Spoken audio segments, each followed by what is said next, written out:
الحمد لله رب العالمين نحمده ونصلي على رسوله الكريم بسم الله الرحمن الرحيم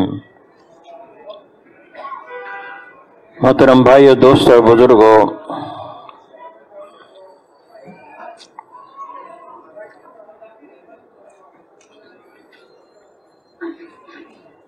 আল্লাহ পাকেরই ফজল এবং করম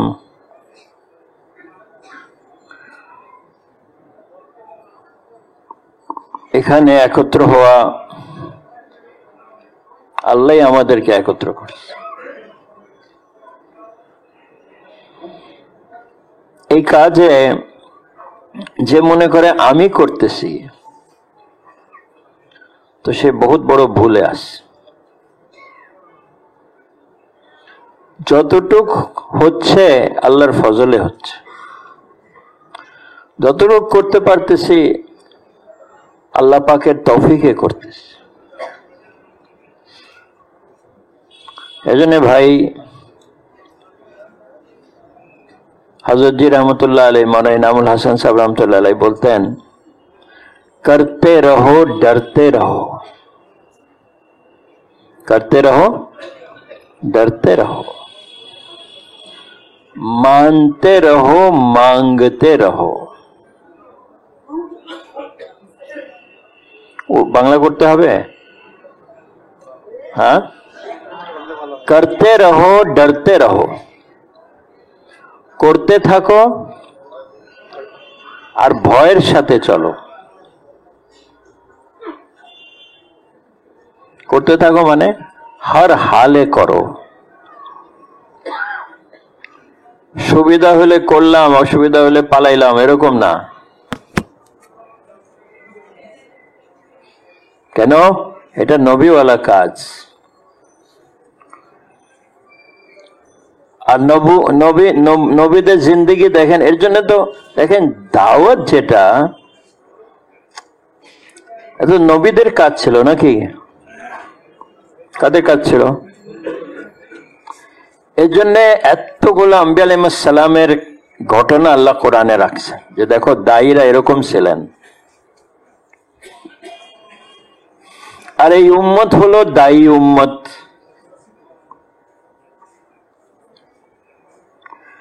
যেন আমরা আম্বিয়া আলাইহিস সালামদের ওয়াকিয়াগুলো থেকে আমরা শিক্ষা নিতে পারি।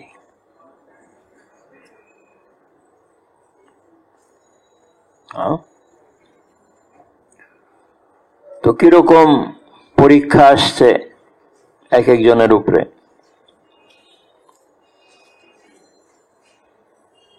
হুজুর সাল্লাল্লাহু আলাইহি সাল্লাম বলেন, সমস্ত নবীরা কষ্ট করছেন, আমি সবচেয়ে বেশি কষ্ট করছি। আয়েশা রাদিয়াল্লাহু বলেন, ইয়া রাসূলুল্লাহ, কোন দিন আপনি সবচেয়ে বেশি কষ্ট করছেন? বলেন, তায়েফের দিনে আমি সবচেয়ে বেশি কষ্ট।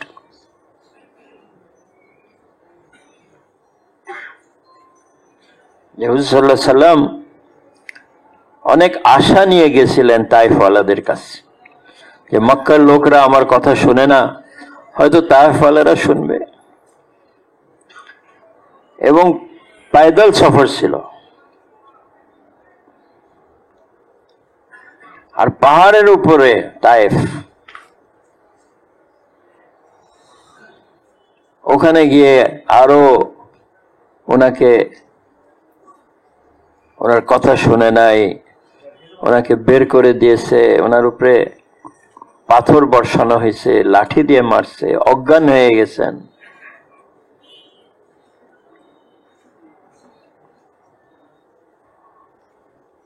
ফেরেশতারা এসে বলল, ইয়া রাসূলুল্লাহ, আপনি হুকুম করেন,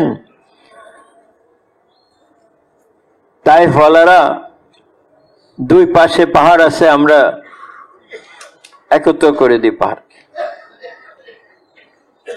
না, তো তাদের হেদায়েতের জন্য দোয়া করলেন, বলে এরা যদি না মানে অন্তত তাদের নসল হেদায়েত পায়।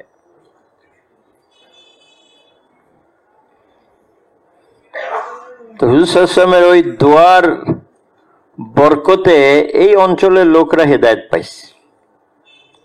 হিন্দুস্তান, পাকিস্তান, বাংলাদেশ, হ্যাঁ, যে মোহাম্মদ বিন কাসিম রহমতুল্লাহ আলাই সিন্ধ পর্যন্ত আসলেন, ওখান থেকে ইসলাম প্রবেশ করলো। তো দায়ী যে মৌলানা ওমর পালনপুরি সাহেব রহমতুল্লাহ আজীব কথা বলতেন যে দেখো, কাফিররা প্ল্যান করতেছে হুজুর সাল্লাল্লাহু আলাইহি ওয়াসাল্লামকে মারার জন্য, মাইরে ফেলার জন্য। হুজুর সাল্লাল্লাহু আলাইহি ওয়াসাল্লাম প্ল্যান করতেছেন এদেরকে কিভাবে জান্নাতে নেবেন। হ্যাঁ,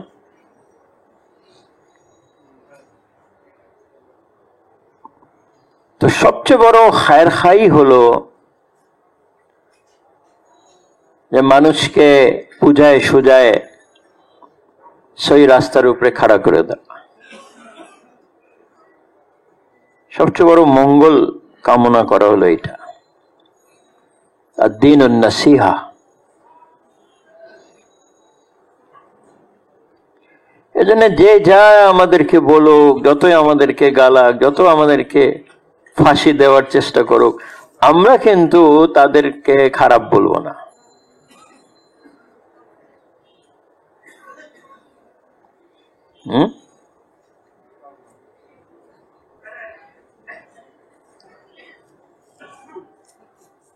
তো বলছে যে যদি কেউ যদি তোমাকে খারাপ করে, তুমি তার জন্য ভালো করো, তো কি বলছেন, আল্লাহ তোমাকে তার দোস্ত বানাই দিবে।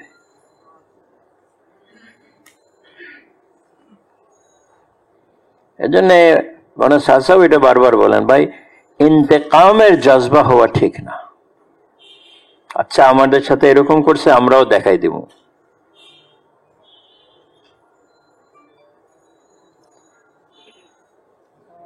নবীওয়ালা কাজ নবীওয়ালা সিফতের সাথে করতে হবে। হ্যাঁ, আমরা দেখি আমাদের ভিতরে ওই সিফত গুলো পয়দা হয়েছে কিনা।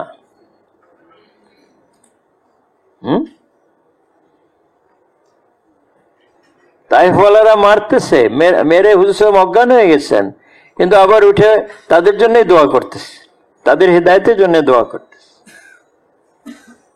আর বলতেছে আল্লাহ তুমি তো আমার উপরে নারাজ হয়ে যাও নাই।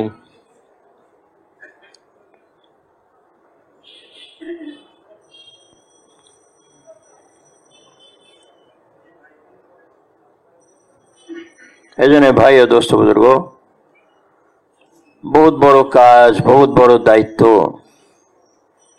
আমরা এটার আহাল না।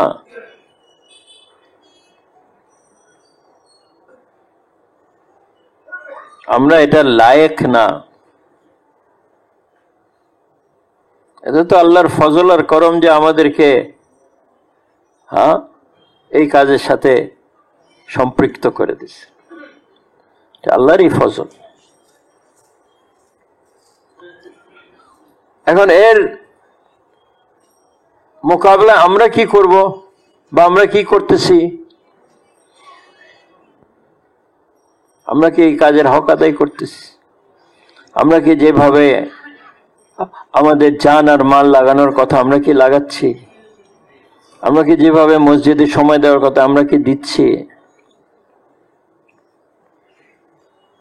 ভাই,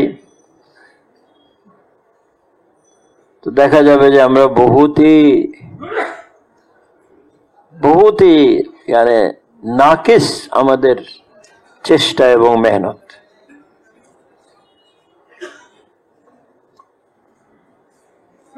এই জন্যে ভাই আপনাদেরকে ডাকা হয়, ভাই আরো একটু ফিকির করি, আর একটু ফিকির বাড়াই, আর একটু মেহনত বাড়াই।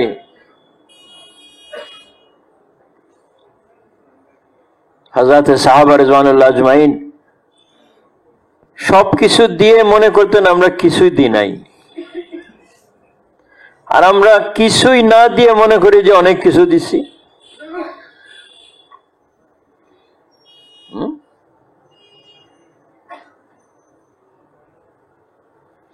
जान दी तो उसी की दी हुई है, हक तो यह है कि हक अदा ना हुआ। জান দিলাম তো কার জান দিলাম? যে যে দিছে তার জান দিস। এজন্য হক কি হলো? হক এই যে হক আদা হয় নাই, আমরা কিছুই করি নাই।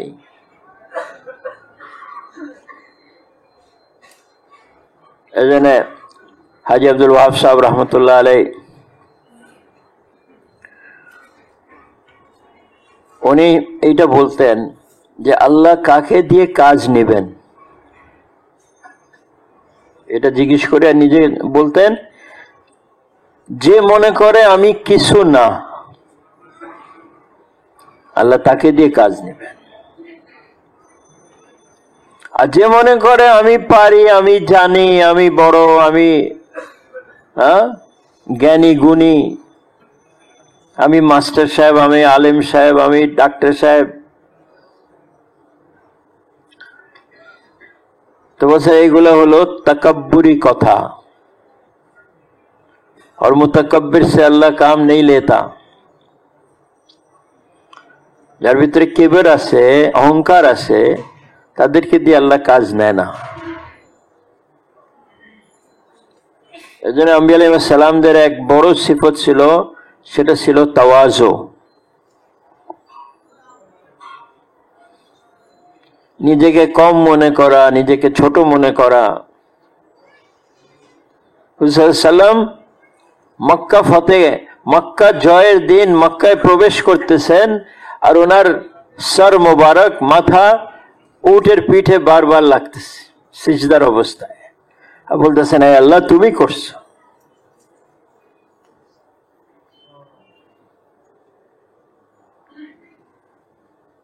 এজন্য নবীওয়ালা কাজ নবুয়তের সিফতের সাথে করতে হবে।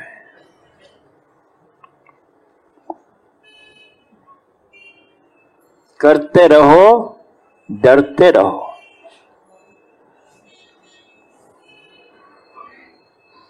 डरते रहो মানে ভয়ের সাথে করা, বেপরোয়া না হওয়া, যেমন তেমন করে না করা, যে খোদা না খাস্তা আমার কারণে এত বড় কাজে কোনো ধাব্বা না লাগে, আমার বেউসুলের কারণে এই কাজে কোনো ক্ষতি না আসে, ভয়ের সাথে চলা। সাহাবারা ভয়ের সাথে চলতেন। আশরায়ে মুবাশশারা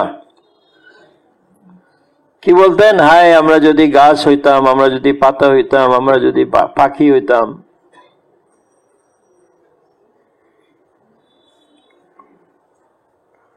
তোমার হযরত হুযায়ফা রাদিয়াল্লাহু কাছে গিয়ে বললেন, ভাই হুযায়ফা, তোমার কাছে মুনাফিকদের লিস্ট আছে, আমি এটা জানতে চাই না যে কে আছে, কারা আছে, খালি বলো আমার নাম আছে নাকি ওর ভিতরে। কে বলতেছে? হযরত ওমর রাদিয়াল্লাহু আনহু, যার ব্যাপারে হুজুর সাহেব বলতেন যে আমার পরে যদি নবী আসতো তো ওমর হইতো। আর ওমরের জন্য যে রাস্তায় হাঁটতেন, শয়তান অন্য রাস্তায় হাঁটতো।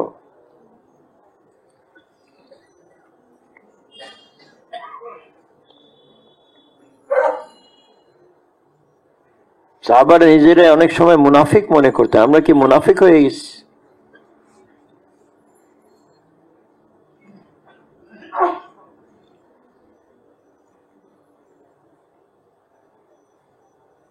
তো ভাই দোস্ত বুজুর্গ, ভয়ের সাথে চলা,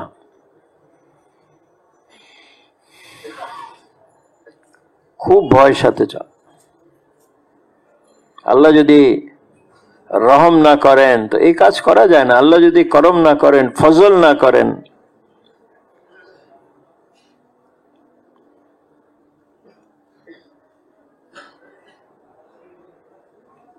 हज़रत मौलाना यूसुफ साहब रहमतुल्लाह अलैह बोलते हैं, हम तो इस काम के बिगाड़ने वाले हैं। আমি তো ওই ব্যক্তি যে এই কাজকে নষ্ট করতেছে। और मौलाना सईद अहमद खान साहब बोलते हैं, हम तो इस काम को सीख रहे हैं। আমি তো এই কাজ শিখতেছি। ভাই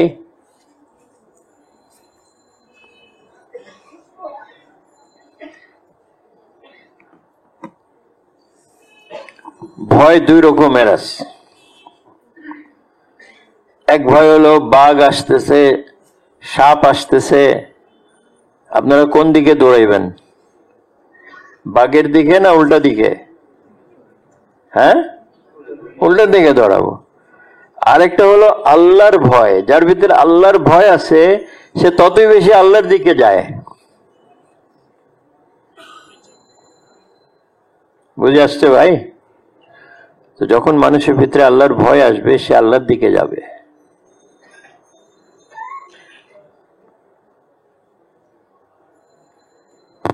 আল্লাহর ভয় মানুষকে ভালোর দিকে নেয়। আল্লাহর ভয় মানুষকে গুনাহ থেকে বাঁচায় এবং ইনফিরাদি গুনাহ বা তানহাইতে গুনাহ এগুলো মানুষকে এই কাজ থেকে মাহরুম করে, মাহরুম করে। এজন্য সচ্চা তওবা, আল্লাহ পাক আমাদের সকলকে সচ্চা তওবা নসিব করেন। ভাই বলে হুজুর সাল্লাল্লাহু আলাইহি ওয়াসাল্লাম 70 বার দিনে ইস্তেগফার করতেন, কোন রিওয়ায়েতে আছে 100 বার ইস্তেগফার করতেন। তো হুজুর সাল্লাল্লাহু আলাইহি ওয়াসাল্লাম যদি 100 বার দিনে উনি ইস্তেগফার করতেন, তো আমাদের দিনে কয়বার ইস্তেগফার করা উচিত?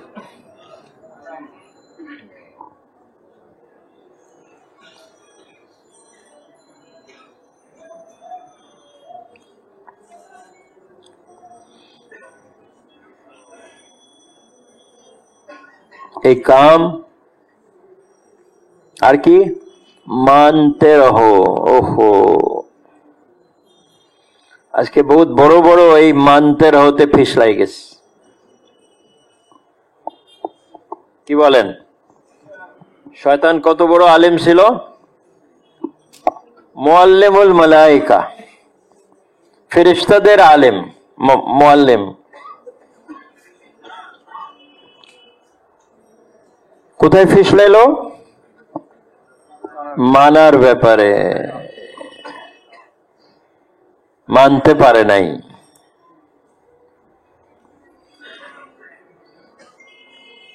আল্লাহ বলছেন সবাই সিজদা করো আদমকে, তো সমস্ত ফেরেশতারা সিজদা করছে ইল্লা ইবলিস। ইবলিস করে নাই। কেন করো নাই? আমি তার চেয়ে ভালো, আমি তার চেয়ে বড়, আমি তার চেয়ে বেশি জানি, আমি তার চেয়ে আমার গুণ বেশি, যোগ্যতা বেশি। अरे ये तो कल के बच्चे हैं।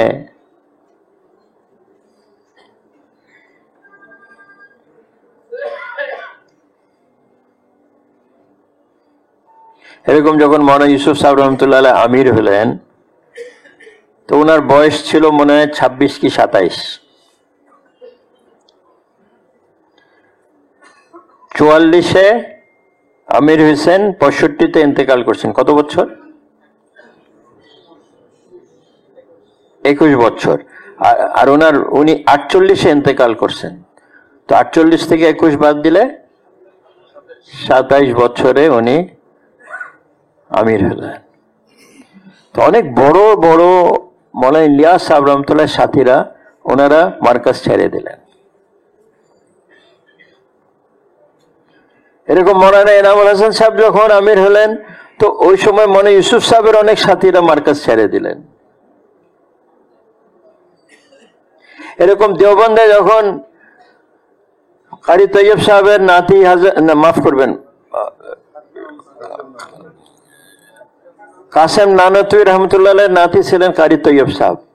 উনি 30 কি 35 বছরে ওনাকে মোহতামিম বানানো হয়েছে। তো ওই সময় দেওবন্দের বড় দুইজন বহুত বড় আলেম, হযরত শব্বির উসমানী রহমতুল্লাহ আলাইহি আর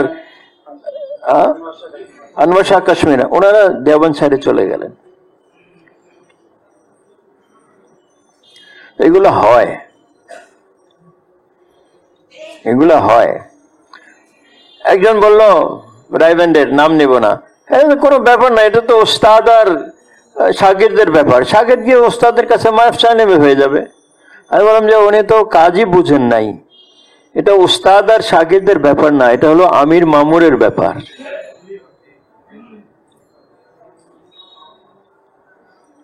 আমির মামুরের ব্যাপার। 18 বছর আপনারা মাওলানা সাদ সাহেবকে মাইনে চলছেন, এখন কি হয়ে গেল ভাই? আপনারা একটা তজবিজ করছেন যে এরকম একটা সূরা হওয়া দরকার 3 দেশ মেলায়, তো এটা কি যদি যখন মাওলানা সাদ সাহেব এটাতে ইত্তেফাক করেন নাই, তো এটা কি আপনাকে হক দেয় কি আপনি আলাদা হয়ে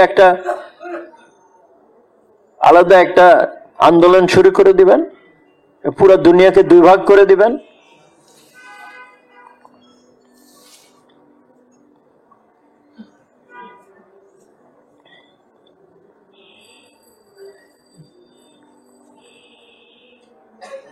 এই জন্য ভাই আমরা ওনাদের জন্য দোয়াই করি, আর কি করতে পারবো। আর কুরবানির লাইনে আগে বাড়ি, মেহনতের লাইনে আগে বাড়ি, ফিকিরের লাইনে আগে বাড়ি। এরকম হালত তো কোনো সময় আসে নাই কাজে, যখন এসে গেছে তো আমাদের মেহনত কিন্তু যেন না কমে যায়। যদি মেহনত কমে যায় তাহলে তো আমরা পরাজিত হয়ে গেলাম। মেহনতকে বাড়াইতে হবে, কোরবানিকে বাড়াইতে হবে। কালকে আমাদের না ওই দিন আমাদের কালই তো ঢাকাওয়ালাদের মাশওয়ারা ছিল, আমরা জায়জা নিয়ে দেখলাম আমাদের খরচ কমে গেছে, 3 দিনে জামাত কমে গেছে।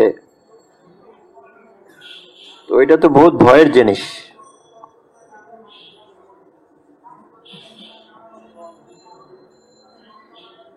এবং টোটাল ওভারঅল আমাদের পুরো দেশের যে খরচ হওয়ার কথা ছিল অনেক কমে গেছে। আপনি 5 দিনে জোরে কয়টা জামাত বাড়িয়েছে দেখেন, মানে যে তারিখে আমরা ঠিক করছিলাম। ইজতেমাগুলো যে আমরা আজাইম করছি, যেরকম আজাইম হয়েছে অনেক সময় দেখা যায় যে 50%ও পুরো হয় নাই। ঢাকা শহরের আমাদের বহুত আজাইম ছিল, কত কম লোক বাইর হলো। তো এগুলা নিয়ে আমাদের ফিকির করা উচিত, তওবা ইস্তেগফার করা উচিত, আর আবার আজম করা উচিত মেহনতের, যে না ভুল হয়েছে, আল্লাহ আপনি মাফ করে দেন, এখন থেকে আমরা আমাদের মেহনতকে বাড়াবো। কি বলেন ভাই? হ্যাঁ, এটা তো মাওলানা সাদ সাহেব বারবার বলেন যে ভাই এই সমস্ত যা হালত চলতেছে এর মোকাবিলা হলো আমাদের আমল বাড়াই। কোন আমল? দাওয়াতের, তালিমের, জিকিরের, ইবাদতের, খিদমতের, মাশওয়ারার, ইমানি মজলিস, এগুলো হলো আসল বুনিয়াদ।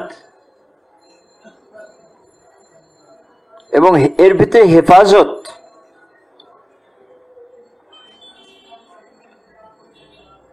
মানুষ বিগড়ায় যখন সে এই সমস্ত আমল থেকে দূরে থাকে, আর মানুষ বনে যখন সে এই সমস্ত আমলে মশগুল থাকে।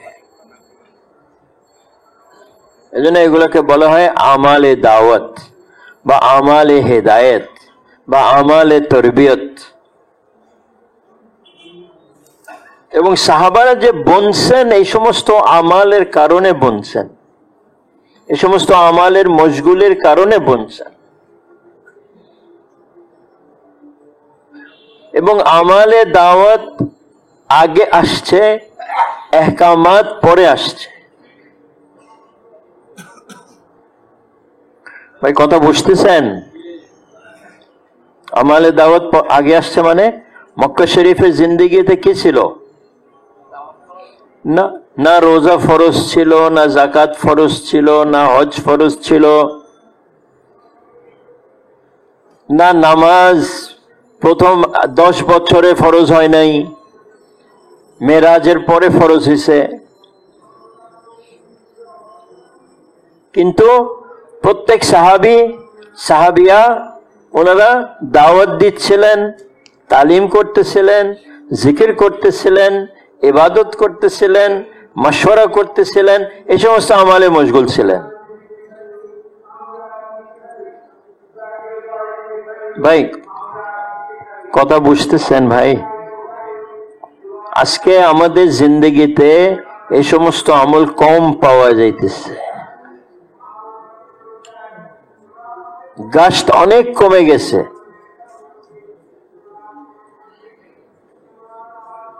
প্রত্যেকে নিজেকে জিজ্ঞেস করি যে আমি দিনে কয় ঘন্টা গাছ করি, কয়জনকে দাওয়াত দিই, তালিমে কতক্ষণ বসি। ঘরের তালিমের অবস্থা তো খুবই খারাপ আমাদের, যার জন্য বিবি বাচ্চাদের জেহেনও উল্টো হয়ে যেতেছে।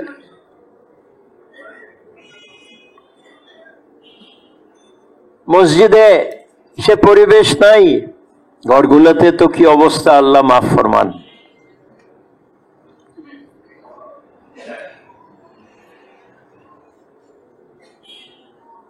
এজন্য সমস্ত ফিতনার মোকাবলা হলো আমালে দাওয়াতে লাগা। চাকরি থেকে সময় বাইর করেন, ব্যবসা থেকে সময় বাইর করেন, দোকানদারি থেকে সময় বাইর করেন, আর মসজিদে দেন।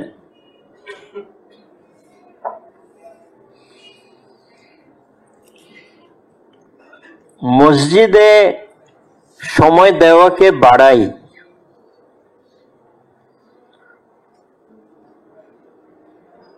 সাত দল লোক যারা আরশের ছায়া পাবে ওই দিন, যেদিন আল্লাহর আরশের ছায়া ছাড়া কোনো ছায়া থাকবে না, একদল হলো ওরা যাদের দিল মসজিদে লটকা থাকে। তার মানে যতক্ষণ পর্যন্ত মসজিদে তারা আসে না, তারা শান্তি পায় না।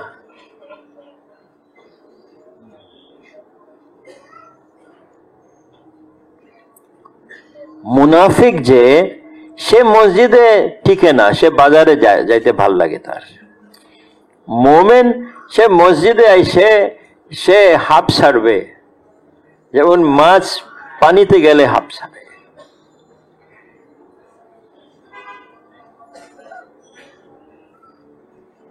বলে তাকে ইমানদার হওয়ার সাক্ষী দাও যে মসজিদে যাওয়া আসা করে। ভাই, তো আমাদের মসজিদের সাথে আমাদের সম্পর্ক বাড়াই, মসজিদকে সময় দিই,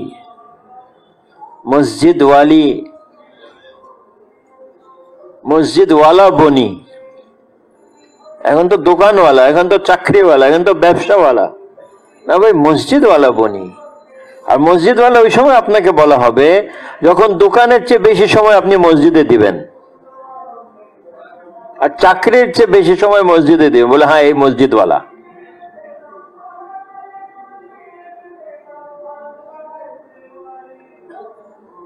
করব ভাই? দেখেন, মওত যে কোনো সময় আসবে। আমাদের মাওলানা মাসুম সাহেব, আল্লাহ পাক ওনার জান্নাত নসিব করেন, বড় হুজুরের ছেলে, আপনারা হয়তো খবর পাইছেন, নিশ্চয়ই পান নাই? ওহো, মাওলানা মাসুম সাহেব উনি আমেরিকায় থাকতো। গত বছর এসে আমাদের সাথে কাকরাইলে ছিলেন, মাশাআল্লাহ সব আমলগুলো করছেন, সফরেও গেছেন আমাদের সাথে। নিজামুদ্দিনের জোরে গতবার ছিলেন উনি। মৌলানা সাহেব ওনারা তশকির করছে যে আপনি কাকরাইলে বেশি সময় দিবেন। এবার উনি আইসে ফোন করলেন, আমি আসছি, আমার পায়ে ব্যথা। তারপর ঠিক আছে, আপনি ঠিকঠাক হয়ে কাকরাইলে আইস। তো উনি গত সপ্তাহে বুধবারে মনে হয়, আজকে কি বুধবার, আজকে মঙ্গলবার, এই এক সপ্তাহ হয়েছে, উনি গেলেন মোল্লারহাট ওনার শ্বশুর বাড়ি। রাত 11টা পর্যন্ত সাথীদের সাথে কথা বলছেন, সবকিছু করছে। 2:30টার দিকে উনি উঠলেন, ওনার শরীর খারাপ লাগতেছে বলে। বাথরুমে গেলেন, বাথরুম থেকে আইসে শুয়ে পড়লেন, কিছুক্ষণ পরে চলে গেল।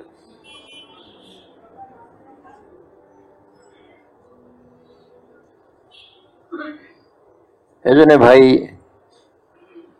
মত যে কোনো সময় আসতে পারে।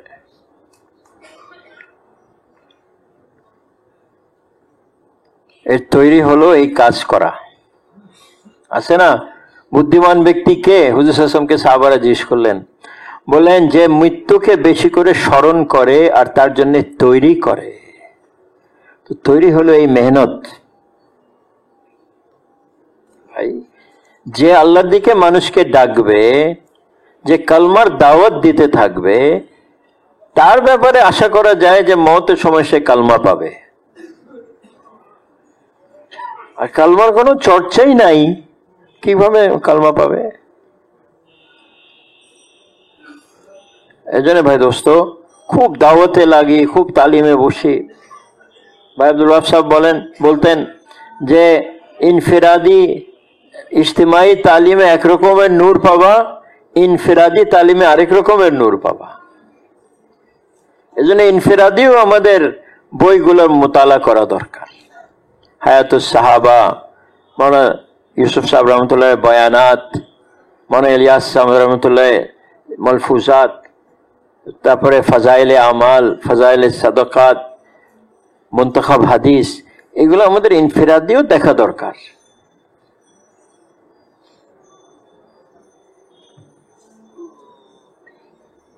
করবো না ইনশাআল্লাহ?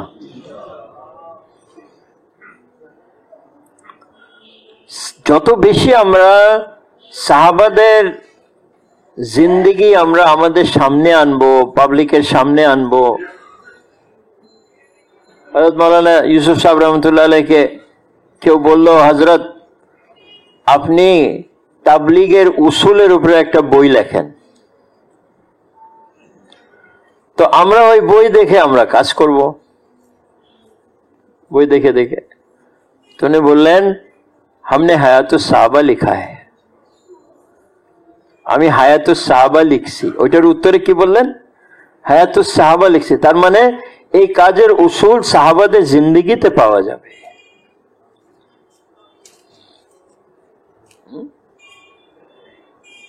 এজন্য মৌলানা সাদ সাহেব বলেন, भाई हम इस काम को सीरत और साहबा की सीरत पे लाना चाहते हैं। হুজুর সাল্লাল্লাহু আলাইহি সাল্লামের সিরতও ভালো করে পড়া দরকার, হুজুরের জীবনী খুব ভালো করে দেখা দরকার। কোরআন তেলাওয়াত তো জরুর করি, কোরআনকে বুঝারও চেষ্টা করি।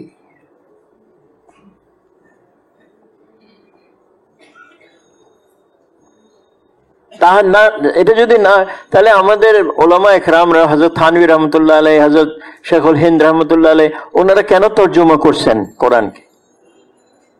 যেন আমরা বুঝতে পারি যে কোরআন কি বলতেছে, কি চাইতেছে। হ্যাঁ, বেশক কোনো ভালো আলেমের সাথে সম্পর্ক রেখে পড়েন, কোনো প্রশ্ন আসলে ওনাদেরকে জিজ্ঞেস করেন যে হুজুর কোরআনের তর্জমা দেখতেছিলাম, এর মানেটা একটু বুঝাই দেন।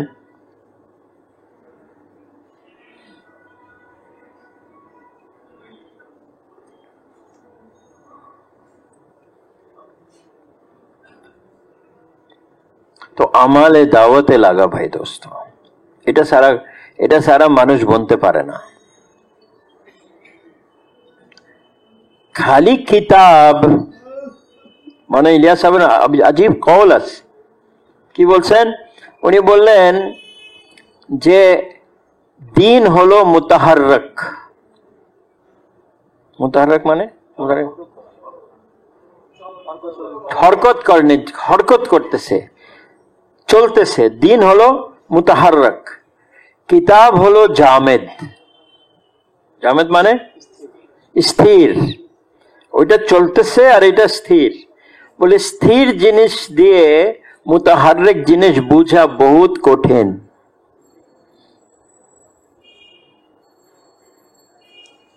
এজন্য হযরতে সাহাবা রিজওয়ানুল্লাহ আজমাইন, ওনারা যে এত বড় বড় বড় আলেম হইলেন, ওনারা হুজুরের সোহবতের কারণে হয়েছে। এর জন্যে বড় ওলামা একরামরা ওনাদের বড়দের সোহবত হাসিল করতে করে ওনারা বড় আলেম হয়েছে। আসলে কিতাব সাহায্য করতে পারে। এনারা বলে না যে মৌলানা ইলিয়াস সাহেব তো দেওবন্দের ফারেক। আসলে তো মৌলানা ইলিয়াস সাহেব সাহারানপুরে পড়ছেন। উনি 2 বছর শেখুল হিন্দের সোহবতে থাকার জন্য দেওবন্দ গেছিলেন, আর ওখানে বুখারী শরীফে সামাত করছিলেন। তো আল্লাহ পাক মৌলানা ইলিয়াস সাহেব রহমতুল্লাহ আলাইহি যে কাজ নিলেন, অথচ অসুস্থ থাকতেন, জবানে লোকনাথ ছিল, কিন্তু ওনার ফিকির আল্লাহ এরকম দিছিলেন, এরকম ফিকিরওয়ালা আজীব। এই জন্য আমরাও সাহাবারা যে এত তরক্কি করলেন, ওনারা হুজুরের ফিকিরে ফিকিরমন্দ হলেন, হুজুরের মকসদকে মকসদ বানাইলেন, হুজুরের কাজকে কাজ বানাইলেন। তো যখন হুজুর সাল্লাল্লাহু আলাইহি ওয়াসাল্লাম দুনিয়া থেকে তশরিফ নিয়ে গেলেন, সবাই মিলে হযরত আবু বকর রাদিয়াল্লাহু আনহু কি বানাইলো ভাই? খলিফাতুর রাসূল।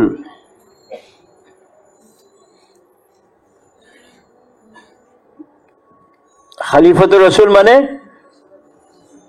রসুলের প্রতিনিধি। খলিফা মানে প্রতিনিধি। এই জন্য আবু বকর রাদিয়াল্লাহু আনহু হুজুরের কাজকে নিয়ে খাড়া হইলেন, ওমর রাদিয়াল্লাহু আনহু হুজুরের কাজকে নিয়ে খাড়া হইলেন, সাহাবারা হুজুরের কাজকে নিয়ে খাড়া হইলেন। তো দুনিয়াতে দিন চমকাইছে।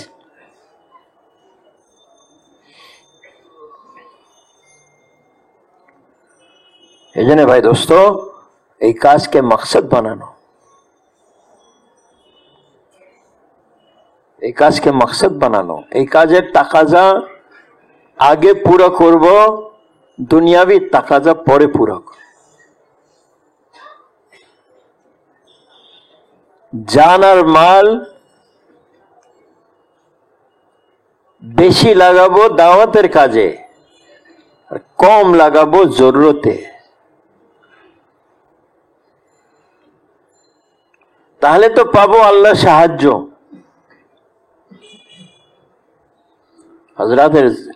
হযরত সাহাবা রাদিয়াল্লাহু আজমাইন আল্লাহর যে সাহায্য পাইছেন, এটার উপরে পাইছেন যে সমস্ত কাজের উপরে দিনের কাজকে রাখছে।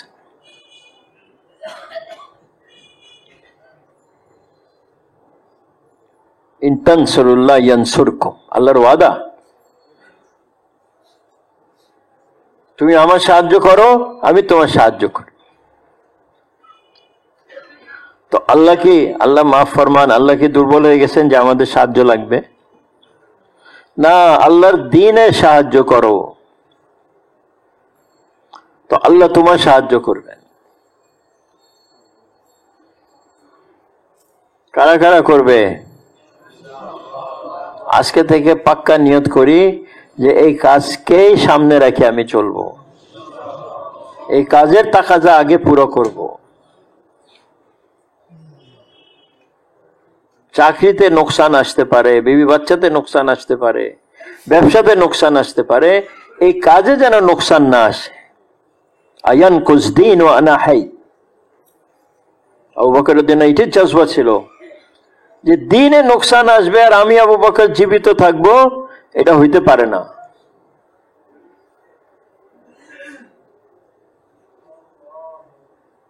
ভাই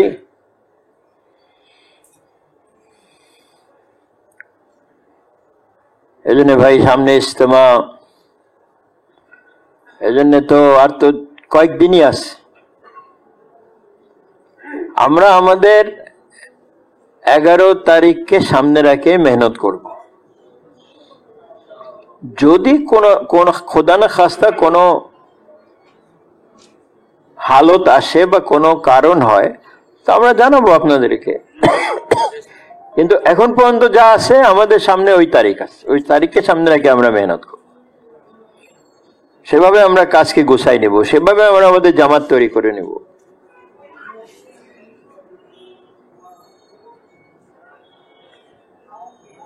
করবো ইনশাআল্লাহ। আবার দেখেন আমাদের 50% হলো মেয়েরা।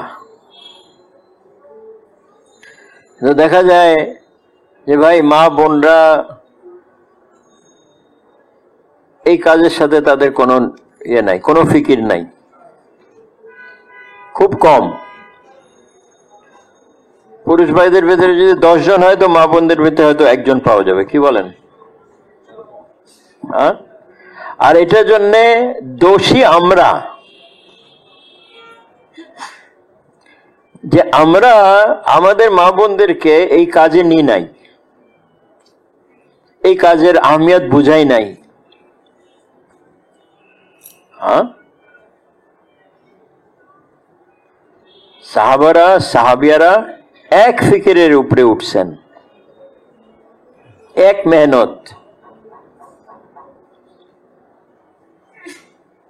এজন্য সাহাবাদের নাম নিলে বলতে হয় রাদিয়াল্লাহু আনহু, আর সাহাবিয়াদের নাম নিলে রাদিয়াল্লাহু আনহা। আল্লাহ যেমন সাহাবাদের উপরে রাজি, সাহাবিয়াদের উপরেও রাজি।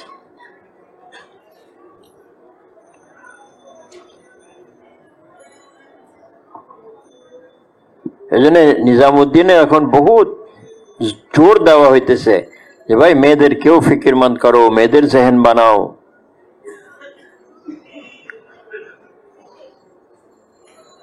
এখন পর্যন্ত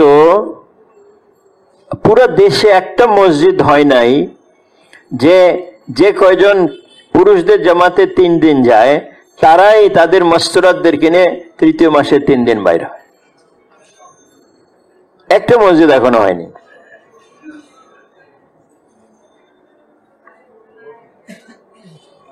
এখনো একটা মসজিদ হয় নাই যে 2-3 জন পুরান নিজের সাথে নতুনদেরকে নিয়ে বাইর হয় 3 দিনে। আমরা তো অনেক পিছনে ভাই দোস্ত।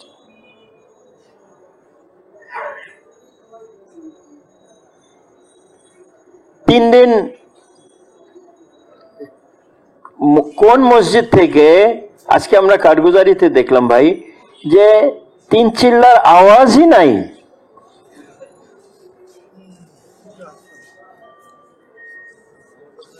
তিন চিল্লার যে জামাত বানায়, 3 চিল্লার জন্য যে লোককে তৈরি করতে, আমরা চিল্লার উপরে ছেড়ে দিই। আজকে থেকে আমরা নিয়ত করি যে না, আমরা 3 চিল্লার দাওয়াত দিব, 3 চিল্লার জন্য লোক তৈরি করব।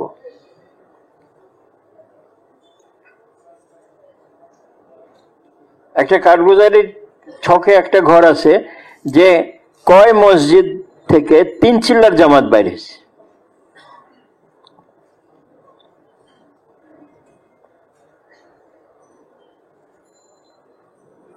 এখন হিন্দুস্তানে ওনারা ঠিক করছেন যে 3 বার যে 3 চিল্লা দিবে দেশে, সে বিদেশে যাবে।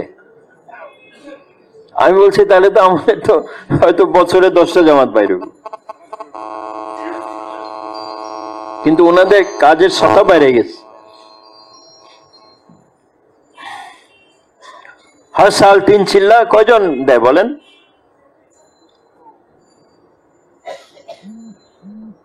8 ঘন্টা মসজিদে কয়জন লাগায়? 10 দিন মাসে কয়জন লাগায়? এজন্য দাওয়াত আগে চালাইতে হয়, দাওয়াত চালাইতে থাকি আমরা। ভাই 3 চিল্লা দিতে হবে, ভাই 8 ঘন্টা মসজিদে দিতে হবে, তো ইনশাআল্লাহ তাআলা কিছু সাথীরা আস্তে আস্তে তৈরি হবে। আমি তো দাওয়াতই চালাই না। বিদেশ কত সাথীরা 3 চিল্লা, বিদেশে কয়জন তার ভিতরে? ভাই এখানে সব 3 চিল্লা না? হাত তুলেন দেখি কারা 3 চিল্লা। সবাই 3 চিল্লা আছে, আর হাত নামান। বিদেশে কারা গেছেন? কি অর্ধেকও না। আর এটা হলো আমাদের দেশের ক্রিম মজমা, এর উপরে আর মজমা নাই। আমাদের যতক্ষণ পর্যন্ত আমি বিদেশে 4 মাস না লাগাই, আমার তাবলীগের কোর্সই পুরা হয় নাই। ভাই কথা বুঝছেন? কোর্স মানে কি? তাবলীগের নিসাবই পুরা হয় নাই।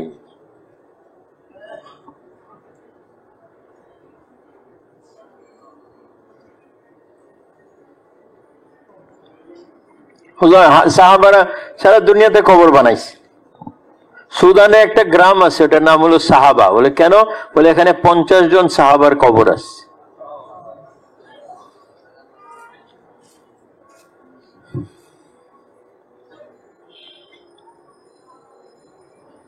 হযরত আব্বাস রাদিয়াল্লাহু আনহু, ওনার এক ছেলে কবর, হযরত আব্দুল্লাহ ইবনে আব্বাস, ওনার কবর হলো ইয়েতে, তায়েফে। আর কুসুম বিন আব্বাস, ওনার কবর হলো সামারকান্দে, রাশিয়াতে। আর ওনার আরেক ছেলের কবর হলো আলজেরিয়াতে, আরেক ছেলে হলো আফ্রিকার আরেক দেশ। তো হুজুরের চাচতো ভাইরা কবর বানাইছেন সারা দুনিয়ায়।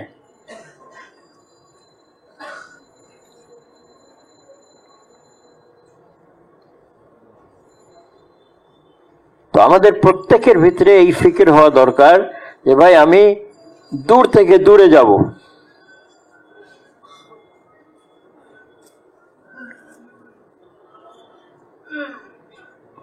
করবো না ইনশাআল্লাহ। আরেকটা কথা বলি, আমি হয়তো আগেও এটা বলছি, যে আমরা আমেরিকায় ইজতেমায় ছিলাম হযরতজি রহমতুল্লাহ আলাইহির সাথে 1985-এ।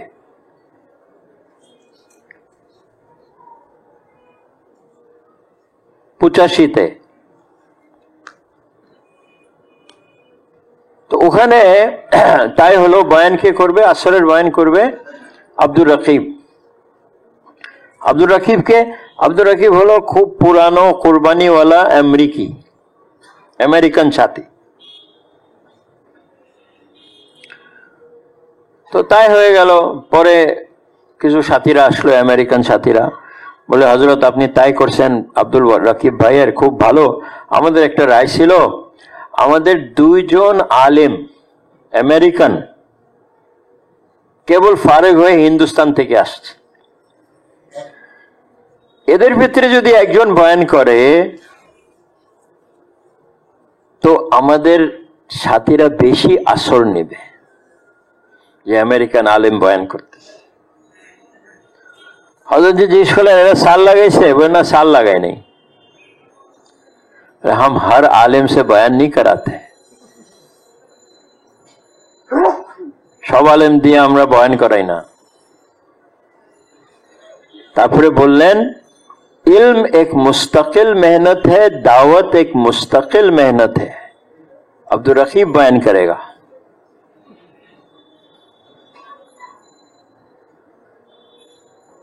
इल्म एक मुस्तकिल मेहनत, दावत एक मुस्तकिल मेहनत।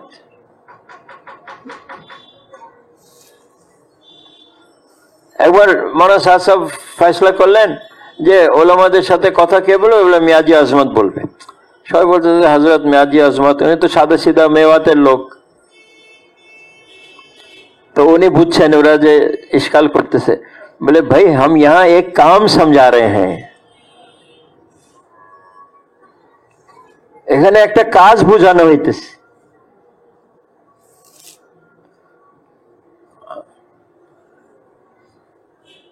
এই জন্য ভাইও, হ্যাঁ, দাওয়াতকে ভালো করে ধরি আর দাওয়াতের কাজকে মকসদ বানাই।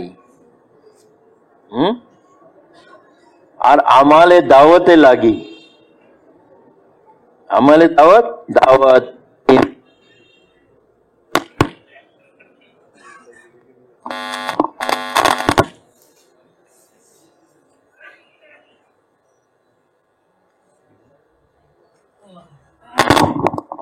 না, এটা ছুটে গেছে।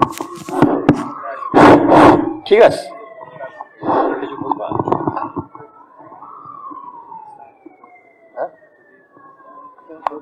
ও আচ্ছা, হ্যাঁ, আচ্ছা আচ্ছা, কয়টা বাজে? আজানের কত মিনিট আছে? তাহলে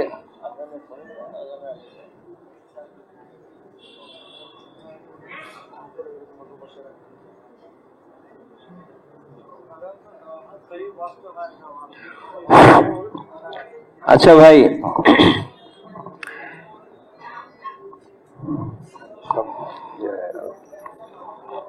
কি বলতেছিলাম?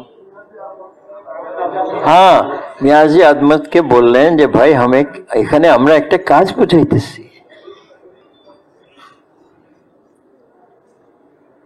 এই জন্য মৌলানা ইউসুফ সাহেব ওনারা বলতেন কাকে দিয়ে বয়ান করাবা? বলে যার উপরে এই কাজের তাকাজা গালেব আছে।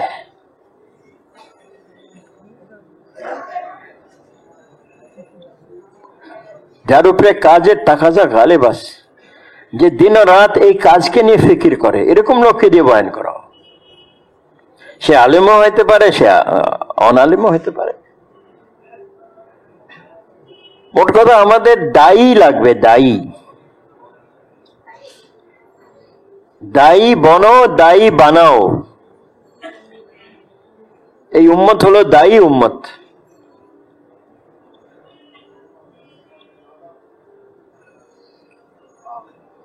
করবো ভাই?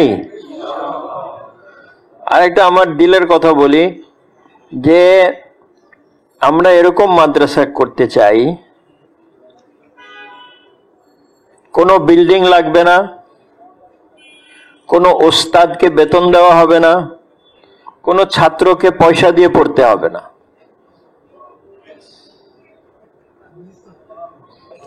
হাসতেছেন কেন?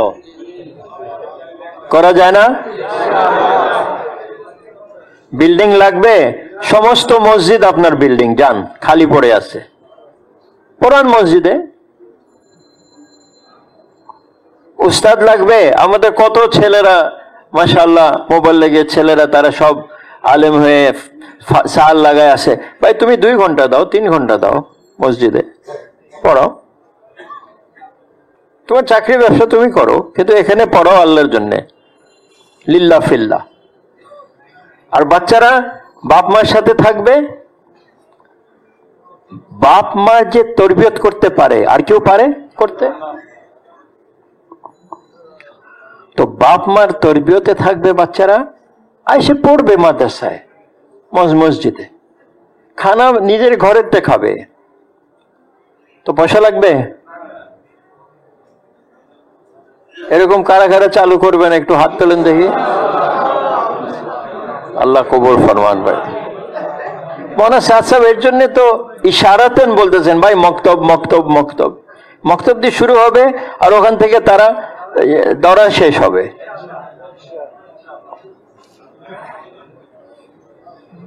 হ্যাঁ, কোন ওস্তাদ বেচারা তার চাকরি ব্যবসা দোকানদারি নাই, তো সে সওয়াল করবে না। ও তো আমাদের সাথীরা দেখবে তার জরুরত কি আছে, এটা নিয়ে কোনো আলাপ আলোচনাও হবে না।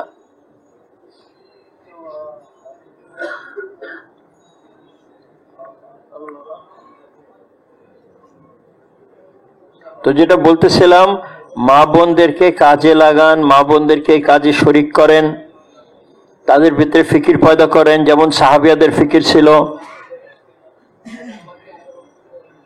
তো কাজ অনেক বাইরে যাবে, করবো ইনশাআল্লাহ। আল্লাহ আকরাম আসলো, এখন মৌলানা এসে গেছে। ভাই দেখেন, একটা মাসওয়ারা ছিল যেটা ছুটে গেছে। আগে তশকিল তো করি ভাই। ভাই শুনেন, প্রথম তশকিল হলো নগদ 4 মাস কারা আছেন দাঁড়ান, দাঁড়ান, মাশাআল্লাহ, হিম্মত করেন, মাশাআল্লাহ, আল্লাহ কবুল ফরমান। আরো বলেন ভাই, নগদ 4 মাস। ভাই দাঁড়ান, ভাই দাঁড়ান, বিদেশের জন্যও দাঁড়ান আর দেশের জন্যও দাঁড়ান, হিম্মত করেন, আল্লাহ কবুল ফরমান। 5 মাস, 5 মাস, মাশাআল্লাহ, আল্লাহ কবুল ফরমান। আরো বলেন ভাই, আরো দাঁড়ান, আরো বলেন ভাই, দাঁড়ান ভাই। মাশাআল্লাহ মাশাআল্লাহ, আপনাদেরকে দেখে তো মজমা চলবে ইনশাআল্লাহ। হ্যাঁ, আপনাদেরকে নমুনা হইতে হবে। আর নমুনা কি বলে? কোরবানি তাদের নমুনা। দেখো কোরবানিওয়ালা যাইতেছে। মাশাআল্লাহ মাশাআল্লাহ, আল্লাহ কবুল ফরমান, আল্লাহ কবুল ফরমান, জানার মালে বরকত দান করেন। মাশাআল্লাহ মাশাআল্লাহ মাশাআল্লাহ। হ্যাঁ